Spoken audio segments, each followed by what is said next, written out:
Welcome to Ask a Coach. I'm Nicole Pietrandrea Huff for After Alcohol Free Magazine. I'm here with our coach extraordinaire, Heather Lowe of Ditch the Drink. Heather and I are doing every week our Ask a Coach segments. Thank you to everyone who sent in your questions for us. And we're always looking for more questions. Yeah, the questions have been so good coming in, so relatable, so heartfelt, so smart. And I'm going into my 8th year of sobriety. So sometimes I forget what it was like in the beginning, or some of the things that I've overcome, or some of the struggles that I've had. And, I'm still a work in progress. So things continue to come up, but I'm a little further from early sobriety or the early days of being alcohol free. So these questions really bring me back and they remind me.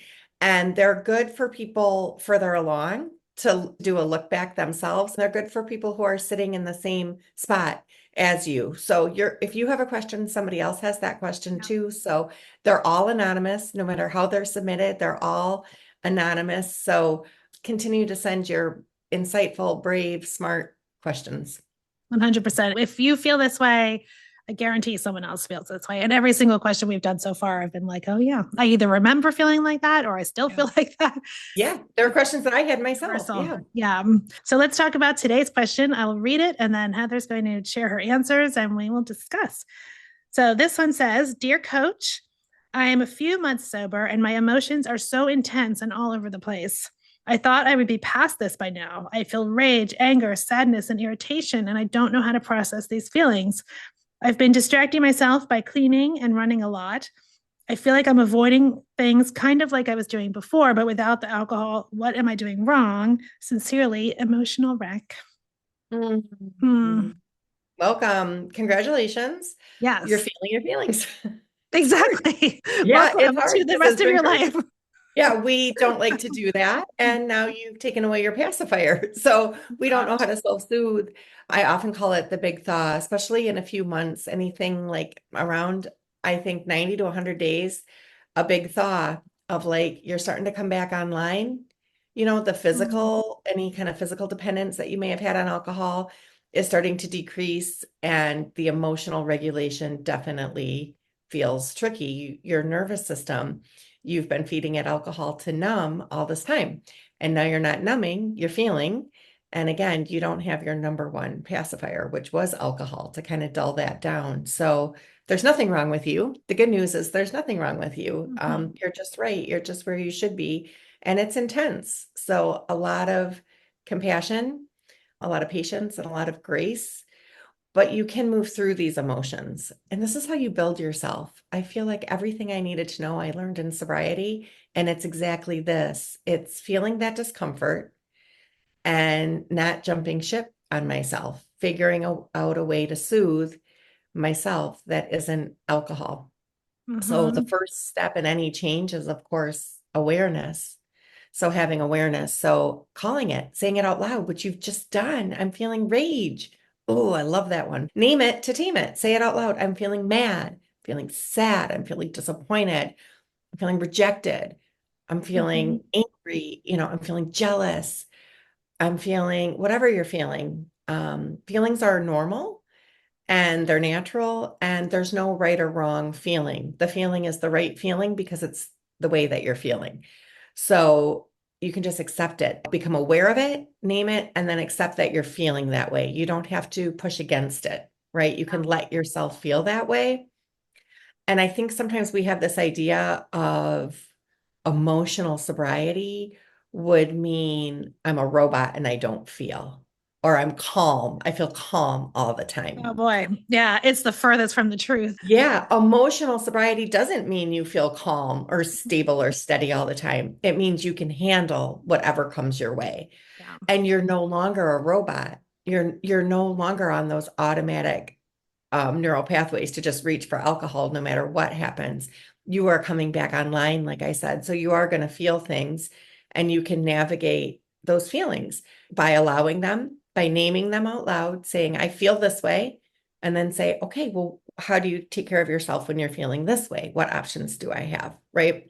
Yeah. And so you don't have to judge yourself for having that feeling. If you're a human, you get to experience the entire spectrum of emotions. All of us do. And that's the goal, to feel all the feelings, Right. right? I mean, that Even is what it is to be like, alive. yeah. This is a huge lesson. This has been a huge lesson for me too. Yeah. A feeling only lasts maybe 20 seconds. The rest is the stories we're telling ourselves about that feeling. Then we get hooked and caught up into our own stories about that feeling. But if Mm, you just accept all feelings as normal, and if you, in fact, encourage it, like this is part of being alive, is to feel the full spectrum. I'm not dull. I'm not dead. I'm not dumbed down. I'm not numb, right? I'm not trying to be comatose or robot. I'm trying to be alive. I'm trying to feel things. I'm supposed to feel something about that. Something makes you sad. It probably is something that should make you sad, right? To not feel sadness would mean, what kind of person are you? So it's okay to allow that in, and go, yes, I'm feeling sad. And what do I need right now? I need comfort. And how can I comfort myself? I'm going to call a friend. I'm going to get under a blanket. I'm going to do a meditation. I'm going to listen mm, to my breath. I'm going to mhm. journal about this. I'm going to cry. I'm going to listen to a song and I'm going to cry.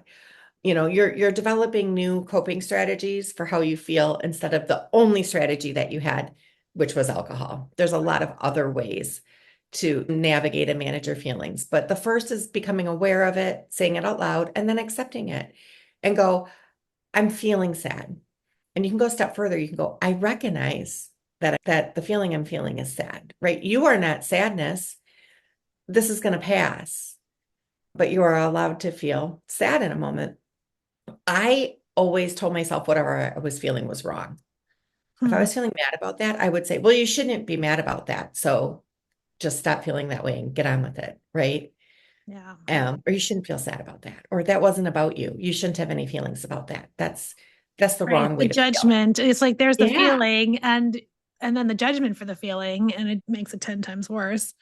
Exactly. Yes, I've Um, got such a loud inner critic. So it is the judgment of the feeling. Like I said, the actual feeling is 20 seconds. The judgment and the story about the feeling, now that has lasted a lifetime for me. So I think it's navigating that relationship with yourself too, to be a witness, not a judge. I love that. A witness, not a judge. I find that when you do that, the feelings do actually pass. Yeah, when we just allow them, it's like Rumi has a poem called The Guest House, where it's like, well, every day you open the door and there's an anger, a sadness, a depression waiting for you. And you just say, welcome, come in, sit down. Hmm. And they leave when they're ready. They just scoot out the back door when they're done. Once you just let them come in, sit down here. Okay, I can walk along sadness. I can walk along grief. I Hmm. can walk along anger. You're safe here. Come have a seat. And when you're ready, you can leave. It's the Well, resisting that's the suffering. the other side of this is that if you're not numbing, then you can also feel the happiness and the joy and all the good things too. Yeah, it is expansive on both sides. And yeah, our capacity to feel in general does, grow our capacity to feel those positive things. Mhm. So, there are things that you need to get up and out of you, I always say. So sometimes like physically, like a walk or yoga or breath work or singing, humming, that can be calming to your nervous system. Expressing, if you need to express something, sometimes anger is like you need to address something, you need to be direct in your communication, or you need to write an email or respond to something. So up and out of you. And then also emotional sobriety can mean setting boundaries. And that might be new to you too. Taking care of yourself is new to you. And emotions are sometimes signals that something is wrong or something is off or something isn't right for you. So you don't have to resist that. You can go, thank you. My anger right now says there's something that doesn't feel just. There's something that doesn't feel right. There's something that I have to address. And thank you for being a messenger. The emotion is the messenger for you. So you can get clear on what you're going to tolerate and what you won't tolerate and how you're going to interact, but be kind to yourself, right? Definitely always be kind to yourself and then find support. Mhm. Always. I'm always gonna, this is on repeat, I think, for every question is like, find someone you can talk to about that. A friend, a partner, a therapist, a coach. Obviously, I'm always going to give a plug for a coach to express yourself, to be heard, to be understood, and to get some guidance. Sometimes just sharing it relieves the burden of Yeah. feeling it. Sometimes just saying it out loud, in witness with another person, it can be so helpful. Mhm. I think the bottom line is to be someone who is willing to face those feelings in a world where people will tell you that must be so hard, you should go have a drink, and you're willing to take this journey. It's all very brave. It's very brave. Yeah. Yeah, and it feels intense right now because it's new to you. It's like using muscles that you haven't used before. So it feels really new, and the intensity probably will balance out. Also, the feel good chemicals in your brain are still balancing out. So you're still in a healing phase, just a few months in, which is everything, and it will start to look different a few months from now. So take care of yourself and stay the course. And we love you. We get it. We've been there, and it's okay to feel. It's okay to feel and give yourself time. Like you said, it takes longer than you might think.